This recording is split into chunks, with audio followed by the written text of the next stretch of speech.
The red pen hovered over yet another meandering paragraph, this one describing how a forest fire had destroyed the students' childhood home, forcing their family to start over. The essay was raw and honest, exactly what I'd asked for in my American Gothic literature and personal narrative seminar. Too honest, maybe. I set the pen down and leaned back in my chair, the leather creaking in the silence of my office at Northern Michigan University. Monday afternoons were always quiet on this side of campus. Most faculty cleared out after their morning classes, but I preferred grading when the hallways emptied. The students' descriptions of smoke and flames, of cherished objects turned to ash, pulled at something inside me. Not the fire. We'd never had one at our cabin, but the loss. The sudden total change. I rubbed my eyes and checked the clock, 4:18 p.m. The wind shook the window behind me, bringing the first bite of winter. November in Marquette brought early darkness and memories I'd spent decades trying to outrun. My phone buzzed. A text from the department chair about tomorrow's faculty meeting. I replied with a quick confirmation, then returned to the essays. But the students' words had done their work. Cracking open a door I usually kept firmly shut. At 38, I'd made a life pretty different from my childhood. Professor Thomas Wilson had little in common with 10-year-old Tommy, who grew up in that small cabin 8 miles outside Marquette. My colleagues knew me as careful, quiet, which helped me get my tenure-track job. What they didn't know was where those traits came from. Growing up in the early 90s meant isolation for a kid in the Upper Peninsula. Our cabin sat at the end of a gravel road with pines and hardwoods all around. No neighbors, no cable TV, no distractions from my father's version of building character. Robert Wilson believed boys became men through calluses and sweat. By age 7, I had daily chores that would have seemed excessive even to other rural families. By 8, I could split logs with an axe. By 9, I tracked deer through fresh snow and helped butcher what we brought home. These weren't options or games. They were expectations. A Wilson pulls his weight, my father would say. His face weathered even then, eyes constantly scanning the tree line as though looking for something. I never questioned why he was always watching the woods. That came later. The memories came back as I looked at the ungraded essay. My 10th birthday didn't have a cake or presents wrapped in colorful paper. Instead, my father gave me a .22 rifle, putting it in my hands like it was a really important moment. "A gun makes you a provider, not a hero," he'd said, his calloused hand heavy on my shoulder. "You respect what it does. You honor what it takes." My mother, Sarah, had watched from the doorway. She never contradicted my father, at least not in front of me. But that night she'd slipped into my room with a small wrapped package, a compass with my initials engraved on the back. "So you always find your way home," she'd whispered. The contradiction of my parents shaped me more than either probably realized. Father with his strict expectations, mother with her quiet acts of kindness. But neither was my true companion during those isolated years. That role belonged to Bandit. The memory of him made me push away from my desk. I walked to the window watching students hurry across the quad, heads down against the wind. Bandit had been an Airedale Terrier with wiry fur and tons of energy. Dad had brought him home as a puppy when I was 8. Not as a pet, but as a working dog. But from the first night, when he'd snuck into my bed and curled against my chest, he was mine. If I closed my eyes, I could still feel his coarse fur against my fingers. Still hear his excited bark when I returned from school. He'd follow me everywhere, chopping wood, checking traps, exploring the streams and ridges near our property. He slept at the foot of my bed every night for 2 years. The wind picked up outside my office window, blowing dead leaves around. Fall. It always brought the memories back more clearly, especially thoughts of that particular autumn. 1995. The fall, everything changed. Thanksgiving approached, and with it, the annual family gathering. Uncles, aunts, and cousins would come to my grandfather's bigger property, 20 miles deeper into the woods. That year, my father decided I was old enough for a special responsibility. "Time you showed everyone what you're made of," he said one evening in early November. The fire crackled in the wood stove as he reached behind his chair and pulled out his most prized possession, the Winchester that had belonged to his father. He rarely let anyone touch it, this relic from a harder time. "You're going to provide the main course this year," he continued, holding the rifle with reverence before extending it toward me. "Bring back something that'll make everyone proud." My mother looked up from her mending. Concern flashed across her face before she smoothed it away. "He's ready, Robert." My father nodded once, firmly. "He's a Wilson." I took the Winchester, surprised by its weight, by the worn smoothness of the woodstock that had been handled by generations before me. Pride filled my chest, along with a flutter of nervousness. This wasn't the .22 I'd been practicing with. This was the real thing. A man's gun. "Don't let me down," my father said, his eyes holding mine. There was something else there, too. Something I couldn't name then. Worry? Fear? Whatever it was, it vanished quickly behind his usual stern expression. "I won't," I promised. The next morning would be my first solo hunt with the Winchester. Bandit would accompany me, of course. He always did. I went to bed that night filled with anticipation, visualizing the perfect shot, imagining the approval on my father's face when I returned successful. I didn't know then that I'd return changed, that we all would. I turned from the window in my university office. 28 years later, and sometimes I still felt just like that same kid. I woke before my alarm, too excited to sleep any longer. My grandfather's Winchester leaned against my bedroom wall where I'd propped it the night before. Bandit sensed my excitement, his tail thumping against the floor as I dressed in layers for the November chill. The kitchen light glowed yellow as I moved quietly, fixing myself a quick breakfast. Mom had left a thermos of hot chocolate and a wrapped sandwich on the counter with a note. "Good luck, Tommy. Be careful." Dad was already outside checking the truck before heading to his construction job. He stopped me at the door, giving me a long look. "Remember what I taught you?" he said, adjusting the collar of my jacket. "One clean shot. Make it count." "I will. Bandit stays with you at all times," he added, an unusual hint of concern in his voice. "Back before dark, no exceptions." I nodded, picking up the Winchester like I'd done many times before. It was heavier than my .22. Bandit walked around my legs, eager to get going. Dad got in his truck but rolled down the window. "A Wilson provides," he called out. Our family motto almost. "A Wilson provides," I repeated, standing straighter. The forest welcomed us as the first light spread through the trees. Frost crunched under my boots and my breath clouded in front of my face.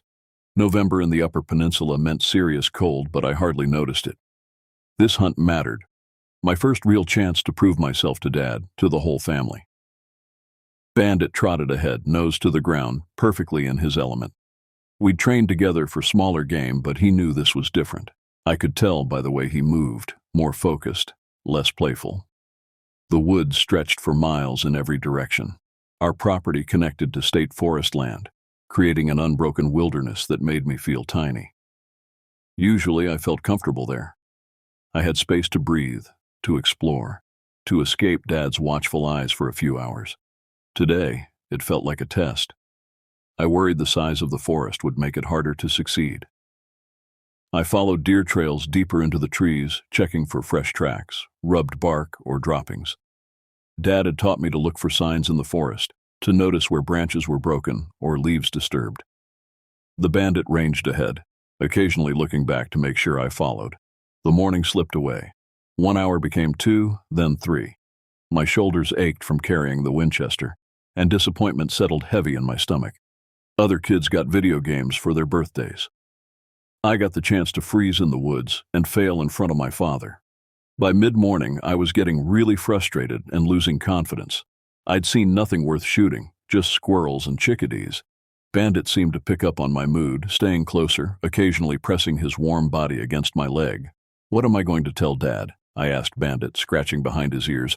That I walked around for hours and came back empty-handed. Bandit looked up at me with those brown eyes that always seemed to understand everything. I know. Keep trying." I pushed on, moving toward the small marsh where Dad said migratory birds sometimes stopped. I pictured returning home with the Winchester in one hand and a big buck dragged behind me with the other. Dad would clap me on the shoulder, maybe even smile. "That's my boy." he'd say. The fantasy kept me going as the sun climbed higher. I stepped carefully, watching where I placed each foot to avoid snapping twigs or rustling leaves. The temperature had warmed enough to melt the morning frost, making the forest floor slightly damp and quiet under my boots. Just as I considered turning back, a sound caught my attention, the unmistakable honking of geese. I looked up through gaps in the branches and saw them, a V formation passing overhead. Without thinking, I raised the Winchester, tracking the lead bird through the iron sights just as Dad had taught me. Lead the target. His words came back to me. They're moving faster than you think.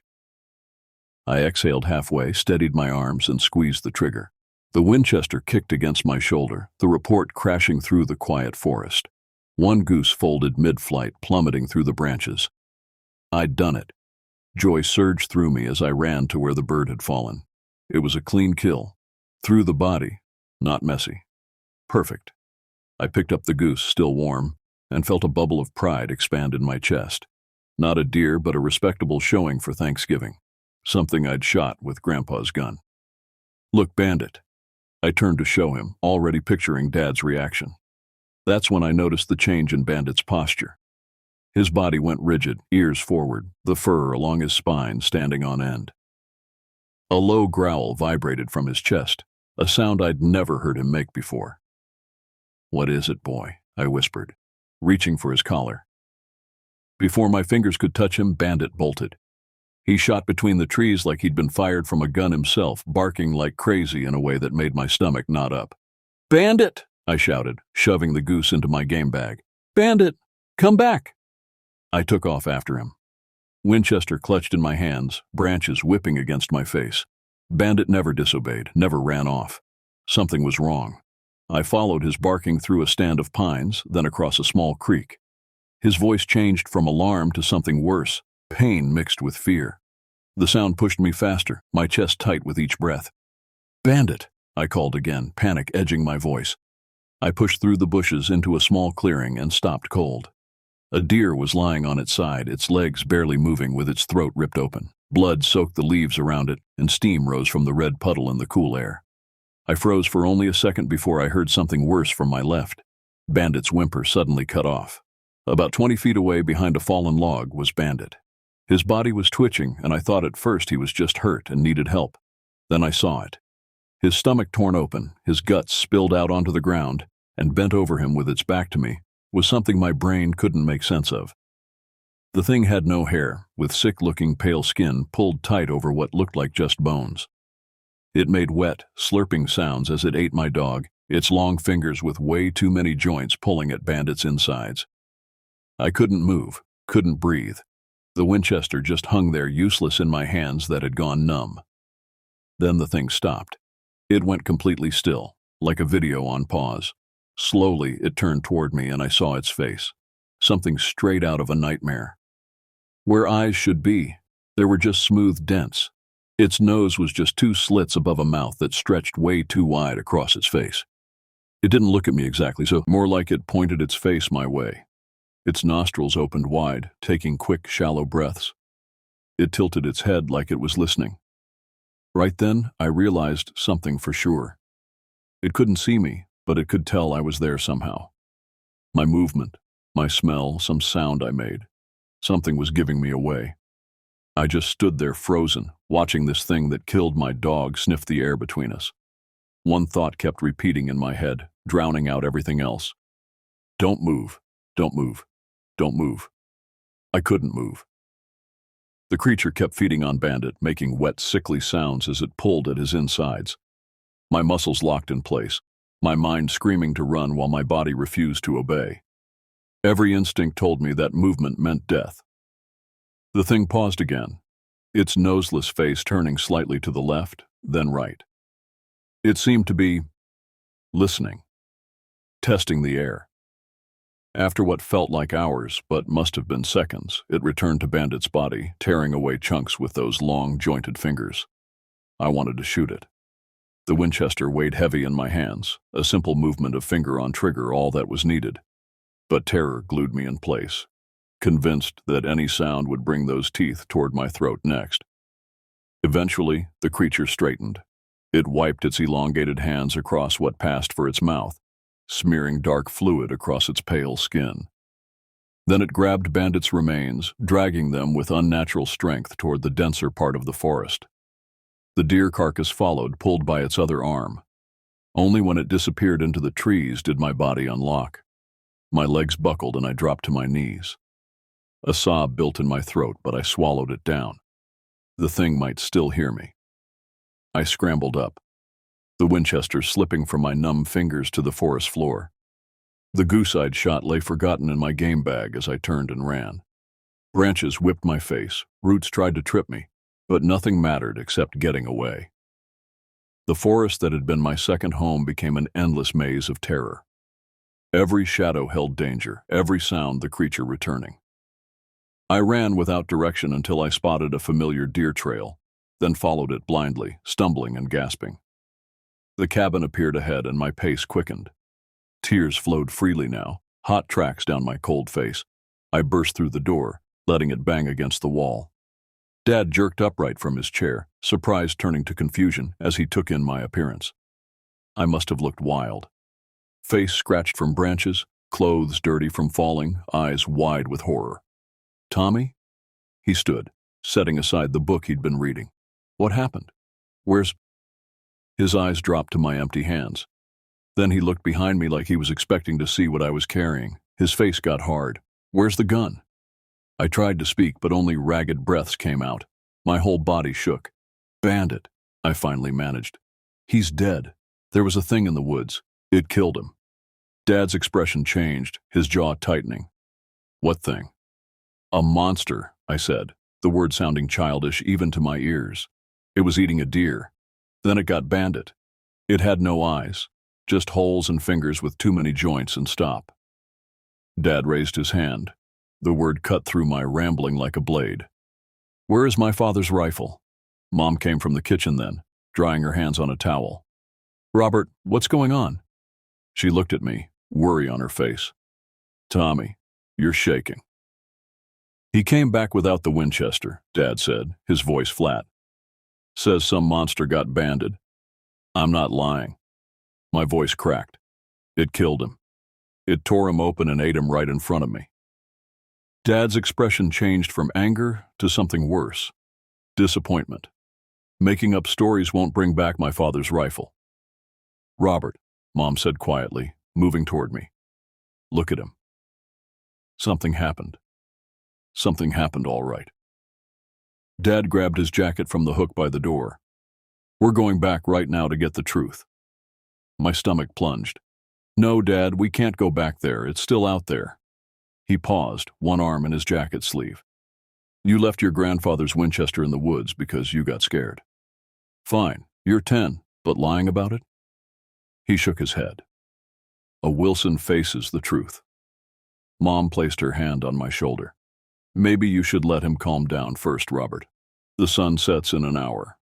We go now." He held my coat out to me. "Put this on." My legs barely carried me as we left the cabin. Mom watched from the door, her face tight with worry. The woods looked different now, threatening in a way they never had before. Dad walked ahead, his back straight, shoulders set in a way that left no room for argument. The silence between us stretched. Usually Dad talked while we walked, pointing out tracks or teaching me the names of trees. Now there was nothing but the sound of our boots on fallen leaves. "Dad, I tried once, I'm not making it up." We'll see. The sun was getting lower in the sky by the time we reached the clearing.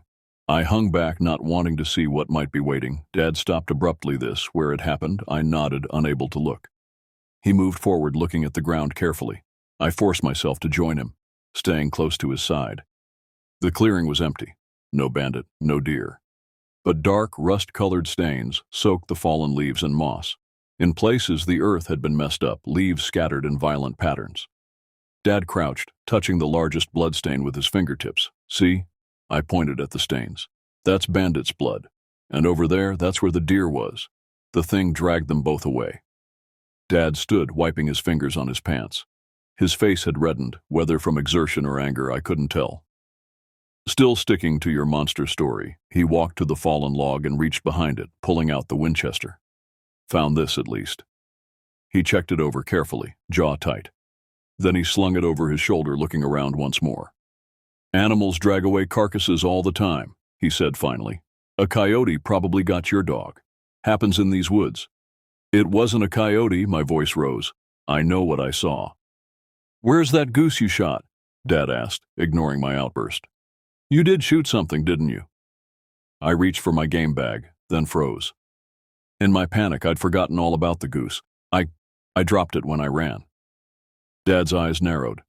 "So you shot a goose, Bandit ran off, and instead of looking for him, you dropped everything and ran home with a wild story about monsters?" He shook his head. "That's not how I raised you. I'm telling the truth." I jabbed my finger toward the bloodstains. "Look at all the blood. That's not from a coyote." Dad studied the ground again. His face scrunched up. For a second, I thought he might believe me. Then he straightened, adjusting the Winchester on his shoulder. "Let's go home before dark," he said, his voice softer but no less final. "Your mother will be worried." As we turned to leave, I took one last look at the clearing. In the fading light, the bloodstains looked black against the forest floor, spreading out across the ground. Somewhere in these woods, that thing was still out there, with what remained of Bandit. Dad placed a heavy hand on my shoulder, guiding me away. "Now where's that goose you shot?" "Now where's that goose you shot?" Dad asked, squinting at the darkening forest floor. I pointed in the general direction I'd been running from. "Back that way, I think." "I dropped it when I heard Bandit." Dad grunted, adjusting the Winchester on his shoulder. He started walking in the direction I'd pointed, looking at the ground carefully. I stayed close behind him. The idea of going deeper into the forest again made my stomach twist. "We're not leaving a perfectly good bird out here," he said, his voice quieter than before. "And you need to learn that running away doesn't solve problems." I wanted to tell him again that I wasn't making up stories, that the bloodstains proved something had killed Bandit, but arguing with Dad never changed his mind. Instead, I followed in silence, my body stiff as we moved through the increasingly dark woods. We searched for about 10 minutes, retracing what I thought was my path. The light was fading faster now, the sun sinking behind the trees. Dad walked confidently, not showing any of the fear that still had my hands shaking. That's when I noticed the silence. The forest was always full of sounds: chickadees calling, squirrels rustling through branches, the occasional distant crow. Now, there was nothing. Just our footsteps on the damp leaves and the sound of our breathing. "Dad," I said, my voice barely audible. "What?" He didn't look up from examining the ground. "Listen." He stood up straight, turning his head a bit. I knew he heard it too. Total silence. His eyes narrowed as they looked over the trees around us. "Let's head back," I said in a please. "Not without that goose." But his voice had lost its certainty. We kept looking, Dad moving more cautiously now. I stayed within arm's reach, the back of my neck prickling. Something was watching us. I could feel it, a pressure in the air, and attention focused on our movements. "Dad," I whispered again, "we need to go." He ignored me, bending down to check a patch of disturbed leaves. The Winchester was still slung over his shoulder, not ready in his hands where it should have been. A branch snapped somewhere behind us. I grabbed Dad's sleeve, tugging hard. "Did you hear that?" "Just the wind," he said, brushing my hand away. But there was no wind. The air was still and cold around us, the trees not moving at all. Then came a sound that made me freeze. A wet, raspy breathing, like someone choking. It came from behind some pine trees about 30 yards away. Dad finally stopped looking around and turned toward the noise. He stiffened up. He grabbed his Winchester off his shoulder and quickly raised it, ready to shoot. The pale thing came out from between the trees, crawling on all fours like a person, but all wrong. Its arms and legs were too long, bending in weird ways. Its skin was tight on its bones, a dirty white color, as daylight was ending.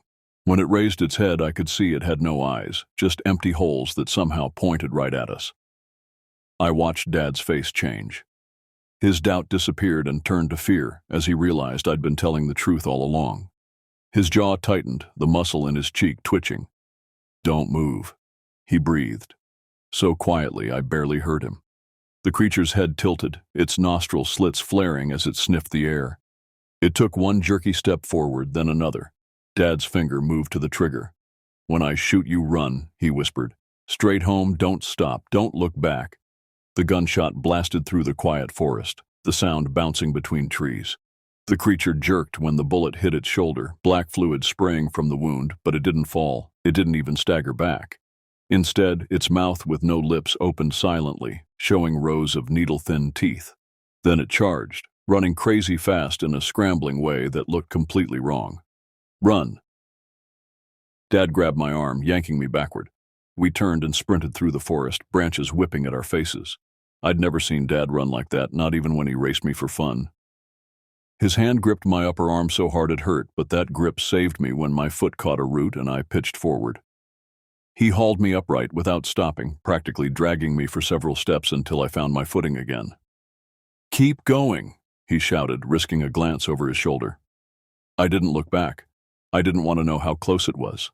The sound of its breathing drove us forward, that terrible wet rasping growing louder when we slowed, fading slightly when we pushed harder. The tree line appeared ahead, then the clearing around our cabin. We burst from the woods, legs burning, lungs heaving. Dad pushed me ahead of him across the yard. "Inside. Now." Mom stood in the doorway, her face going pale as she saw us running. "Robert? Tommy? What?" "Inside," Dad repeated, shoving me through the door past her, then slamming it shut behind us. His hands were shaking as he slid the deadbolt into place, then reached for the box of shells on the shelf by the Robert. "What happened?" Mom asked, backing away from the door. Dad didn't answer as he broke open the Winchester, hands trembling so badly he dropped the first shell. He cursed, something he never did, in front of me, and tried again, managing to load a fresh round. I pressed my face to the window, searching the tree line. "Is it following us?" "Get away from the window," Dad snapped, pulling me back. He took my place, peering through the glass, the Winchester ready in his hands. Dad stayed by the window all night, Winchester ready, watching the tree line. Mom tried asking questions, but his answers came in short bursts between long stretches of silence. I huddled on the couch, wrapped in a blanket, too scared to go to my room alone. "It was some kind of animal," Dad finally told Mom, his voice flat. "Attacked bandit, came after us." "What kind of animal?" Mom asked. Dad's eyes never left the window. "Don't know." I opened my mouth to tell her the truth, that it wasn't any animal, that it was something impossible, but Dad cut me off with a sharp look. The warning in his eyes was clear. "Keep quiet." We slept in the living room that night, all three of us. Dad didn't sleep at all. Every time I woke up, I found him in the same position, looking out at the darkness, the Winchester across his lap. By morning, Dad had made a list. He drove to town and came back with new deadbolts, window locks, and enough canned food to last a month. Mom watched him install everything without asking more questions. But her eyes followed him with new worry.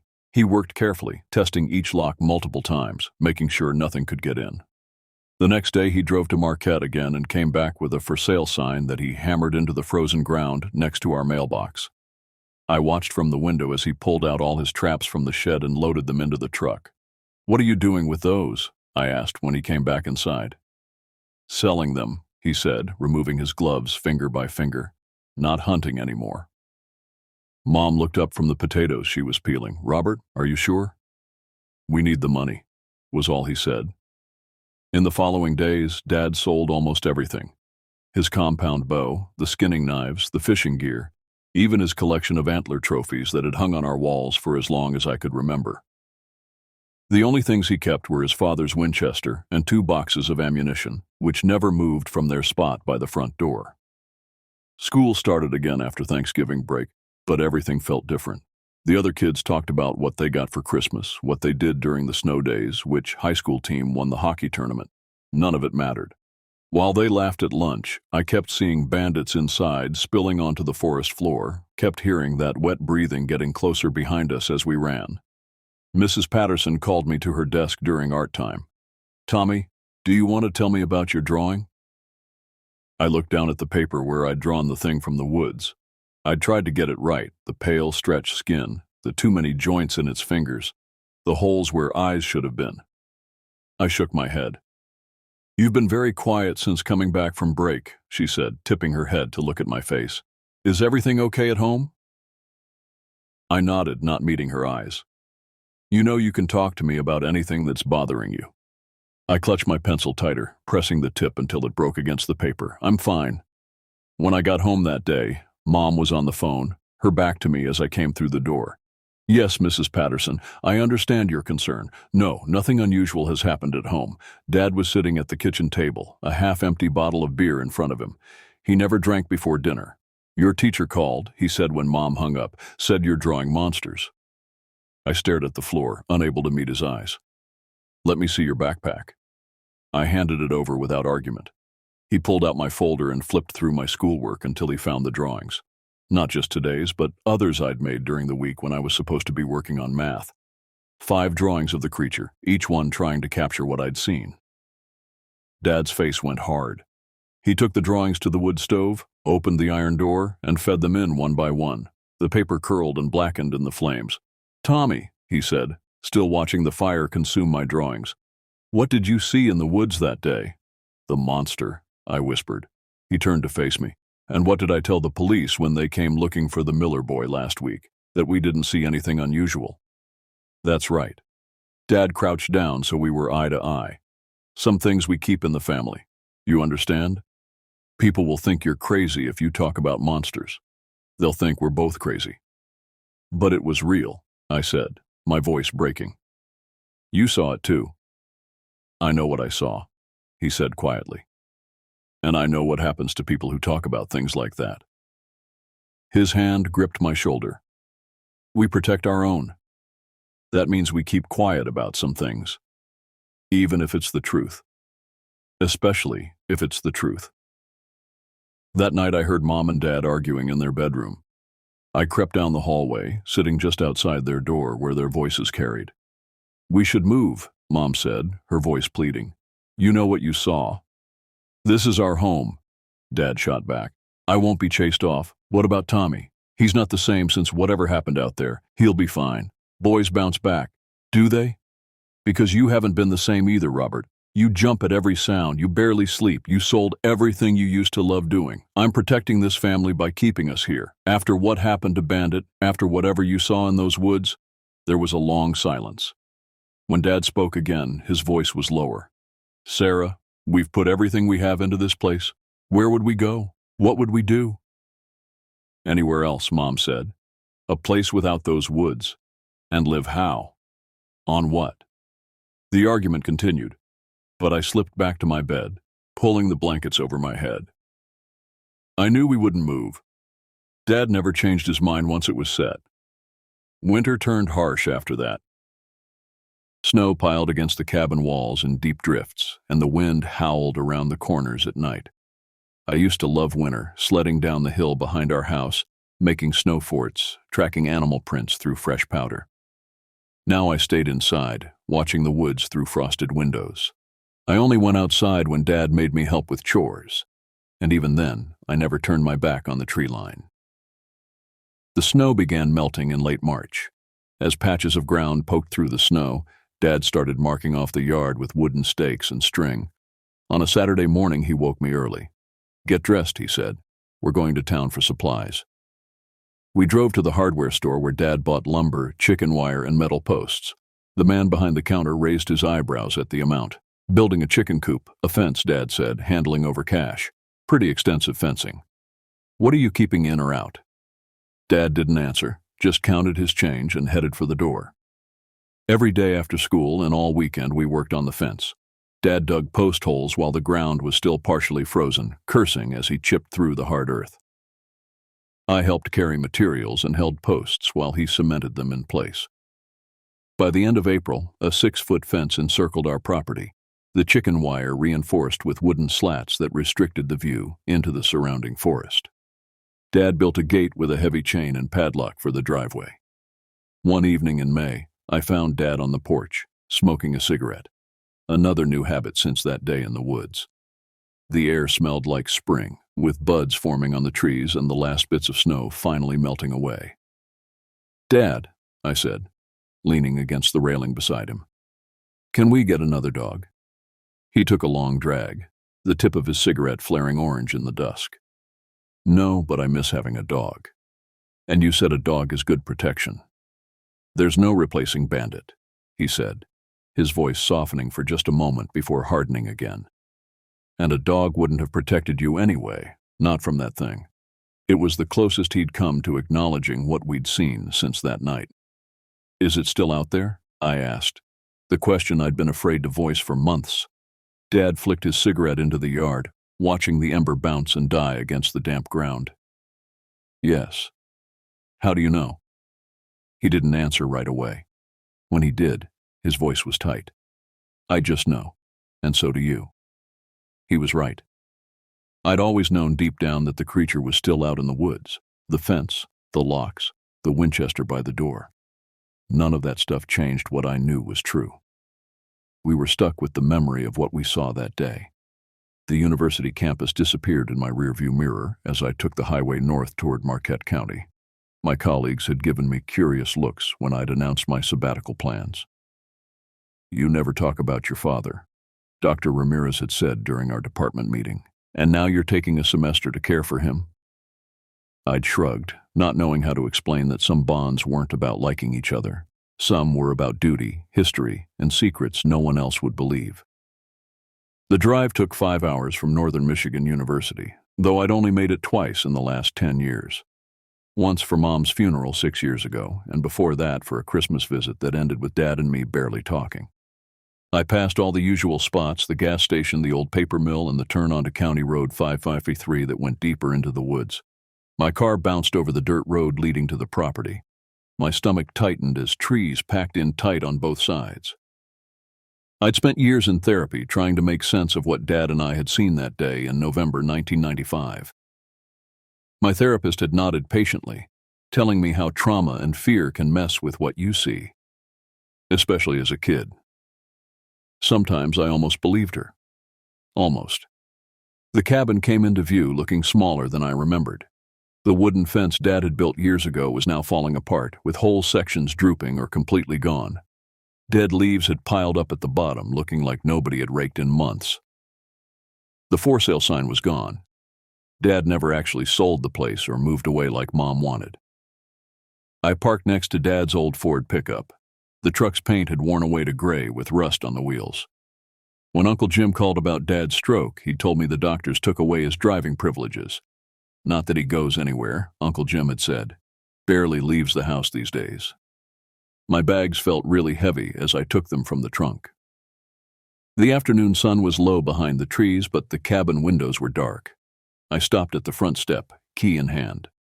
After being away so long, it felt weird to just walk in. I knocked and waited. Nothing. I knocked again, louder. Dad, it's Thomas. No response. I got really nervous. Had he suffered another stroke? I twisted the key in the lock and pushed open the door. The cabin smelled musty, like old books and wood smoke. I squinted to see in the darkness. The curtains were pulled shut on every window, letting in only small bits of light. Dad? I called again, setting my bags down just inside the door. A figure moved in the living room. I spotted someone sitting in the old armchair that had always been Dad's spot. You came. His voice sounded rougher than I remembered, like it was worn down by age. As my eyes got used to the darkness, I could see him better. Dad had always been big and solid, but the man in the chair looked smaller somehow, like he'd shrunk. His face had new wrinkles, deep lines around his mouth and between his eyebrows. His hair had turned completely gray, but what caught my attention most was the Winchester rifle across his lap, the same one I dropped in the forest that day, the one he'd used to shoot the creature when it attacked us. Course I came, I said, stepping farther into the room. Jim said you needed help after the stroke. Dad's eyes never left mine, checking me out with that uncomfortable staring thing he'd always done. His right hand sat on the Winchester stock, left hand near the trigger guard, not pointing it at me, but not relaxed either. What's with the gun? I asked, trying to keep my voice casual as I set down my other bag. Dad's fingers tightened on the rifle. Something flickered in his eyes that took me back 28 years in an instant. That same look I'd seen when we'd burst from the woods running for our lives. It's back, he whispered. 2 words. That was all it took for ice to fill my veins. for the nightmares to rush forward from wherever I'd locked them away. I stared at him, waiting for him to crack a smile, to tell me he was just testing me. But the fear in his eyes was real. "What do you mean?" I asked, though I already knew.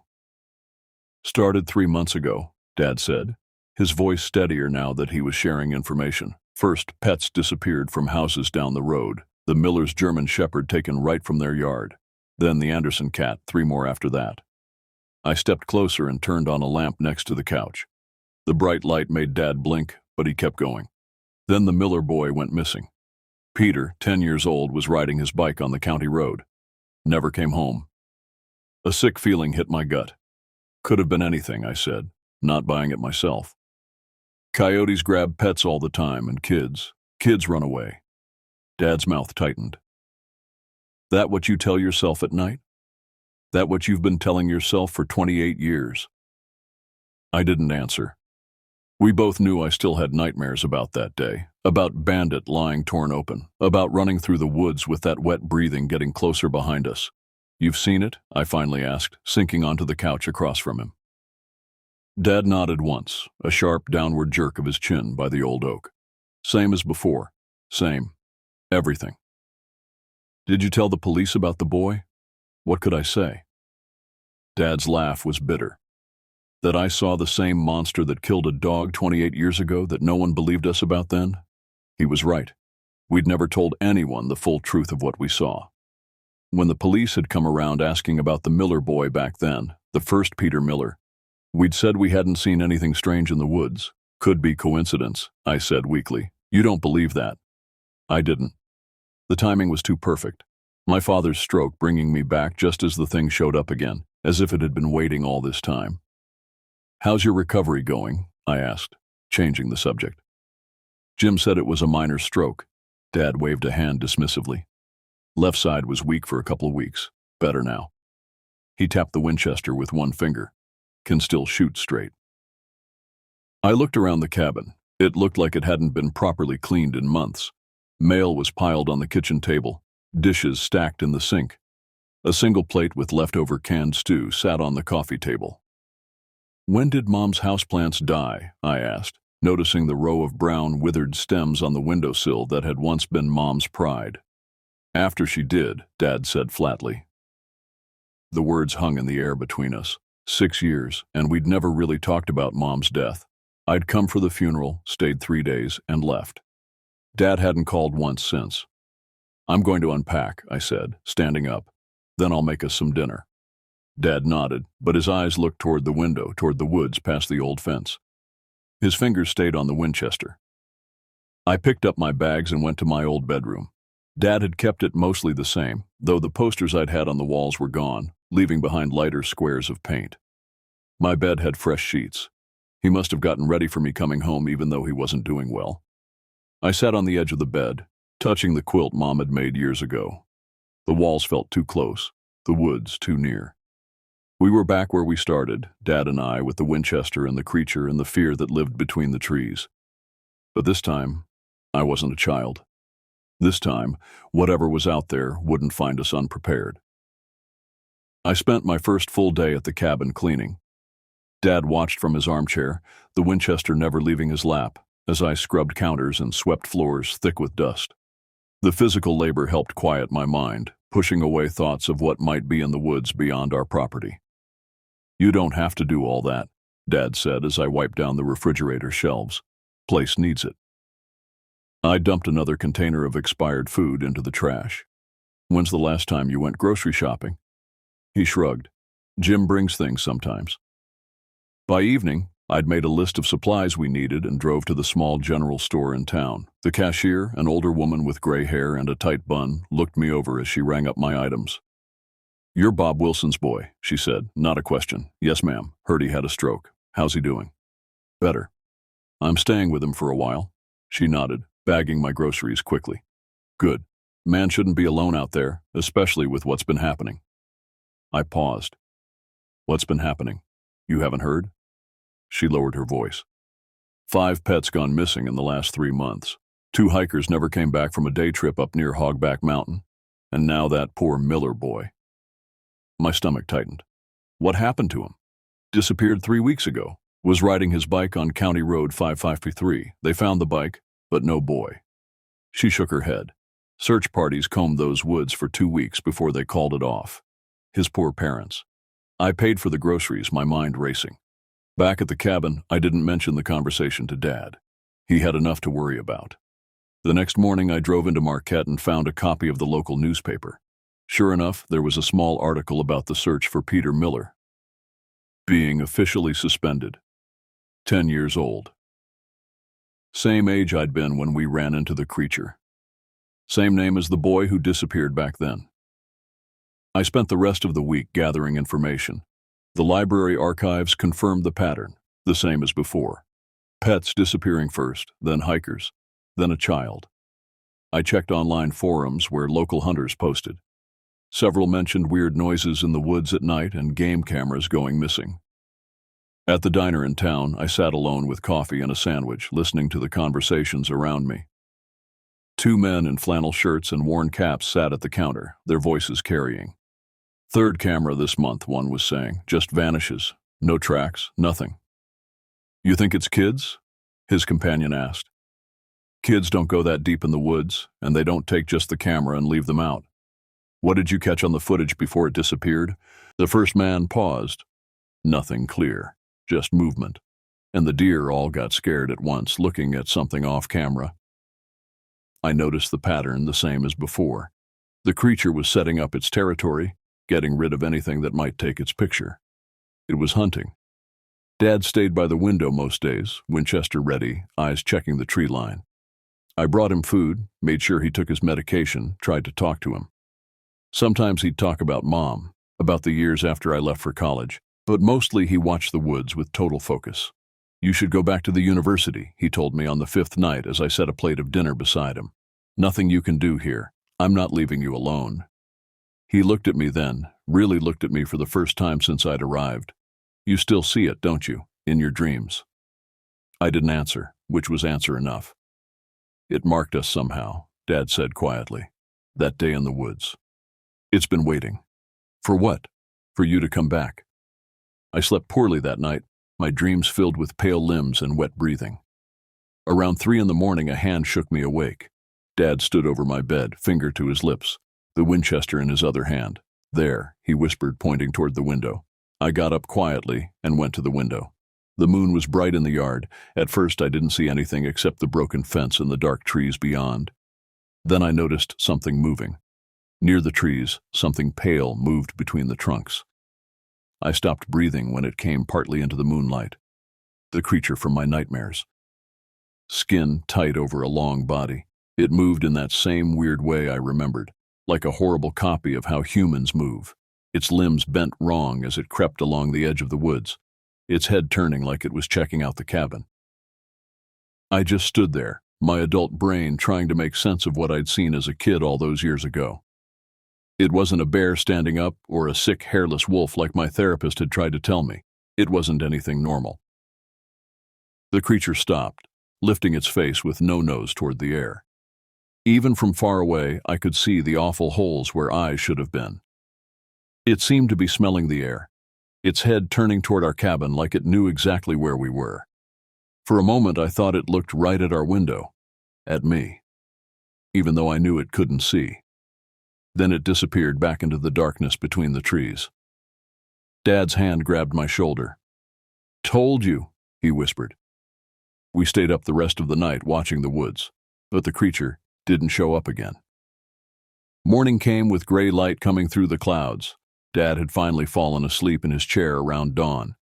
I made coffee and went onto the porch, looking around the yard in daylight. Nothing looked out of place until I walked to the edge of the property where the fence had completely fallen down. There, carefully arranged at the line between yard and forest, was a dead deer, not ripped apart by normal animals, but cut open with terrible precision.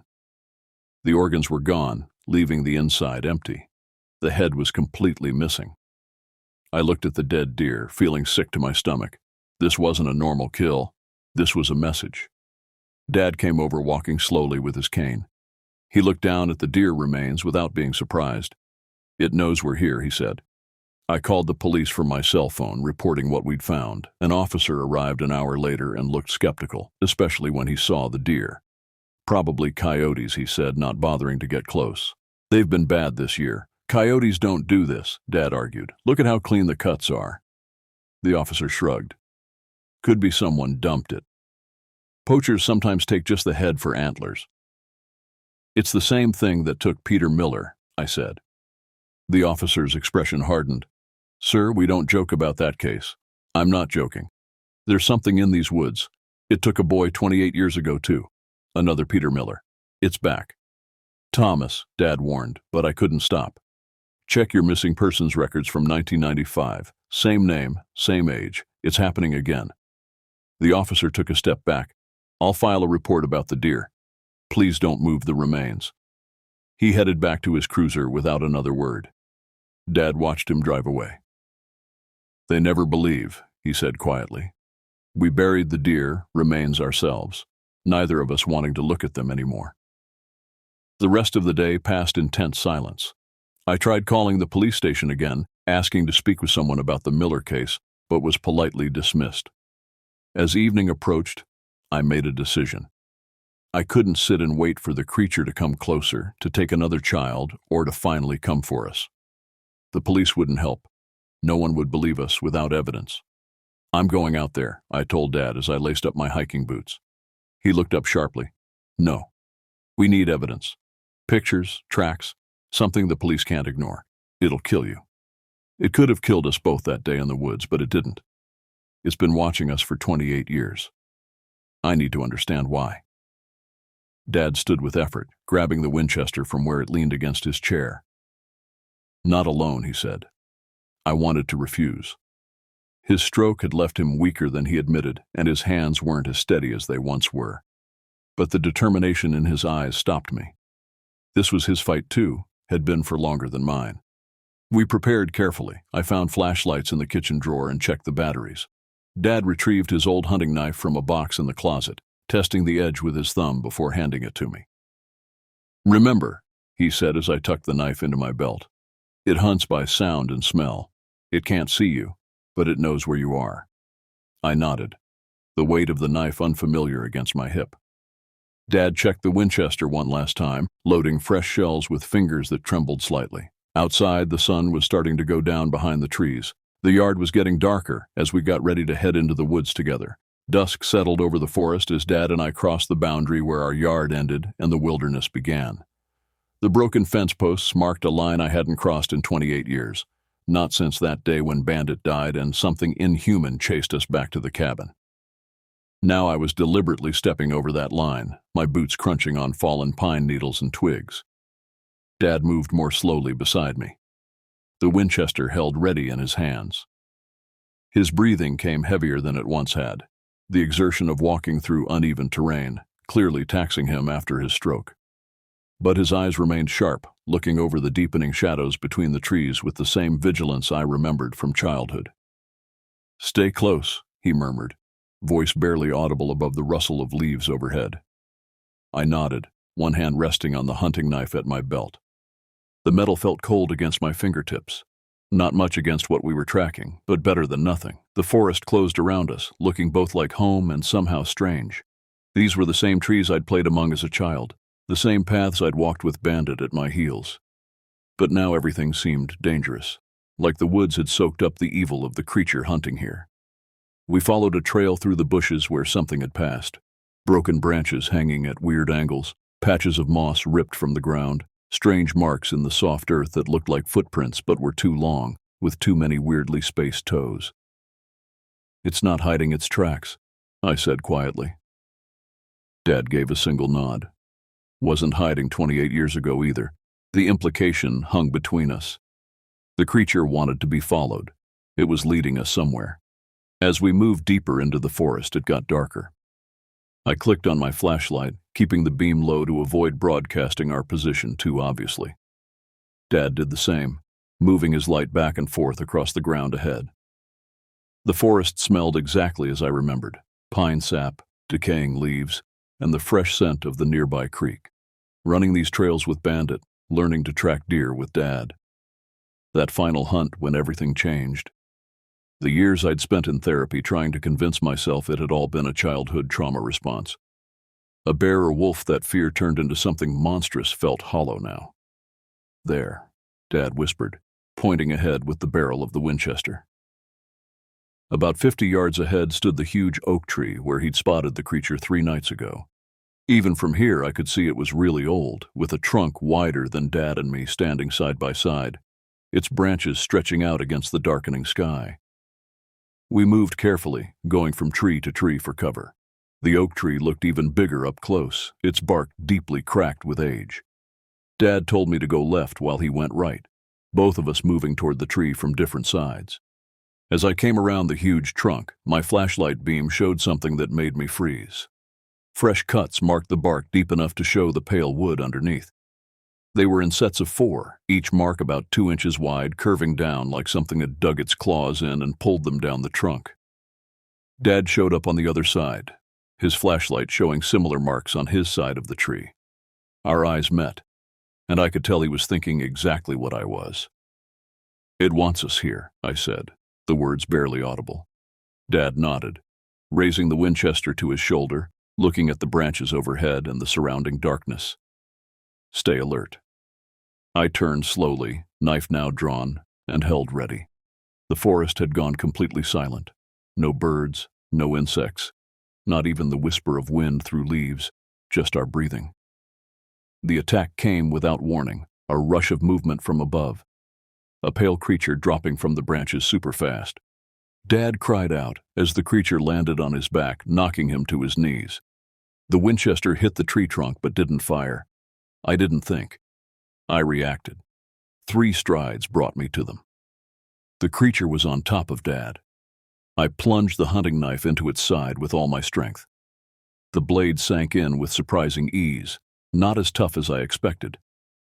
The creature let go of Dad right away, making a high-pitched screeching noise as it turned toward me. Black fluid oozed from the wound. It stood up straight, taller than me by at least a foot. Its face turned toward mine, its mouth opened, showing rows of jagged teeth. Dad scrambled for the Winchester, moving slower because he was hurt. The creature took a step toward me. I backed away, knife held in front of me. The Winchester fired with a loud bang. The creature jerked backward as the shot hit its chest. It staggered but didn't fall, and made an even louder screech. Dad loaded another round, but before he could fire again, the creature dropped to all 4s and ran away really fast, disappearing into the bushes. Black droplets marked its path. "You okay?" I gasped, helping Dad to his feet. He nodded, face pale, but determined. "We hit it, both of us." "It's bleeding," I said, pointing to the trail of black fluid. "We can track it." Dad checked the Winchester, making sure it was still functional after being dropped. "It's wounded. That makes it more dangerous. We can't let it get away. Not again." He met my eyes and I could see a hint of pride on his face. Then he nodded once. "Stay behind me." We followed the trail of black fluid, walking carefully through the forest as it got darker. The droplets were easy to spot, shining wet in our flashlight beams. They took us deeper into the woods, away from any trails, through clusters of young pines and around massive boulders. About 20 minutes later, the trail led to a rocky ledge partly covered by thick brush. Black fluid marked a narrow opening between 2 big rocks. Looked like the entrance to a cave. "It went in there," I whispered. Dad raised the Winchester, aiming at the dark opening. Could be its den. The thought of entering that darkness, of cornering the wounded creature in its own territory, made my mouth go dry. But we'd come too far to turn back now. "I'll go first," I said, surprising myself with the steadiness in my voice. Dad shook his head. "Together." We pushed aside the brush and got closer to the cave entrance. The smell hit us first. A sickly, sweet smell of rot that got stronger as we got near the opening. I pulled my shirt collar over my nose, but it didn't help much with the stink. Our flashlights only lit up a few feet ahead in the dark.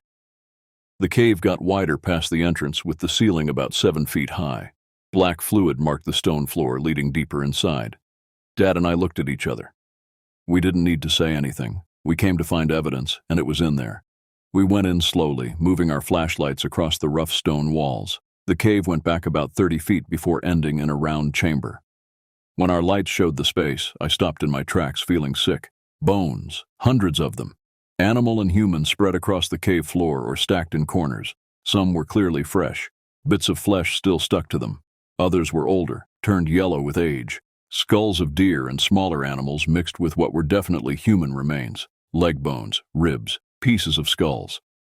My God, Dad breathed beside me. In the center of the cave was what looked like a nest. A dip in the floor lined with fabric that I realized with disgust were pieces of clothing, torn shirts, pants, a child's jacket. And there, half buried among the bones and fabric, was a small sneaker, white with blue stripes, covered with dried mud. I knelt beside it, my flashlight showing writing on the rubber sole and black marker. Peter Miller. "Call the police," Dad said, his voice tight. "Now." I pulled out my cell phone, surprised to find I had signal this deep in the woods. As I dialed 911, Dad kept the Winchester trained on the cave entrance, his body tense. 911, what's your emergency? "My name is Thomas Wilson," I said, my voice steadier than I felt. "I'm with my father, Robert Wilson. We're in the woods off County Road 553, about 2 miles east of our property. We found evidence related to the Peter Miller disappearance." The dispatcher's voice sharpened. "What kind of evidence, sir?" "His shoe and human remains." "We're in a cave. I can share my phone's location. Please do that, sir. Are you in any immediate danger?" I looked at the black fluid trail leading deeper into the cave, disappearing into a crevice too small for us to follow. "I don't think so, not right now. Officers are being dispatched to your location. Please stay on the line." Dad and I waited in that charnel house for 45 minutes, neither of us speaking much, both watching the cave entrance and the small crevice where the creature had disappeared. I wondered how far that passage went, whether it connected to other caves, other hunting grounds. When we finally heard voices calling from outside, Dad lowered the Winchester. 3 officers entered the cave cautiously, flashlights cutting through the darkness. Their professional demeanor cracked as they took in the scene, the bones, the clothing, the small sneaker with Peter Miller's name. One officer, older than the others, looked at Dad with new respect. "You were right," he said simply. Dad just nodded, suddenly looking every one of his 70 years. The cave became a crime scene. More officers arrived than forensic technicians. Dad and I were separated, questioned thoroughly about how we'd found the cave, what we'd seen. I told them everything except the nature of the creature, saying only that we'd tracked an animal we believed responsible for killing deer on our property. As dawn broke, we stood outside the cave, watching the activity. Evidence bags were carried out one after another. A forensic technician confirmed what we already knew. The remains included those of a child matching Peter Miller's age and build. "What do you think happened to it?" I asked Dad quietly, as we were finally allowed to leave. He looked toward the deeper woods, his face grim. "It's still out there, wounded but alive. Will it come back?" Dad's hand tightened on the Winchester. "Maybe, but not soon." We walked home in silence as morning light came through the trees. The forest seemed different now, still dangerous but no longer holding the same power over us. We had faced our terror together and survived again. At the edge of our property, Dad paused, looking back at the woods. "You were right to come back," he said. I nodded, understanding what he meant. Some things couldn't be outrun or forgotten. Some things had to be faced. We crossed the broken fence line together, returning to the cabin as the sun rose fully above the trees. Exciting news, everyone! I'm thrilled to announce the launch of my new channel dedicated to diverse storytelling. After careful consideration and planning, I've created this space to share a rich collection of stories from different cultures, genres, and perspectives. This new venture represents my commitment to bringing you engaging narratives that inspire, entertain, and broaden our understanding of the world around us. From heartwarming tales to thought-provoking stories, you'll find content that resonates with various interests and experiences. Your support has been the driving force behind everything I create, and I would be incredibly grateful if you could extend that same energy to this new project.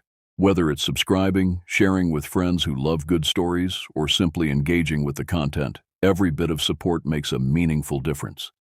I believe in the power of storytelling to connect us all, and I'm excited to embark on this new journey with such an amazing community. Your encouragement and feedback have always been invaluable, and I look forward to growing this new space together. Thank you for being part of this incredible journey. Let's create something beautiful together.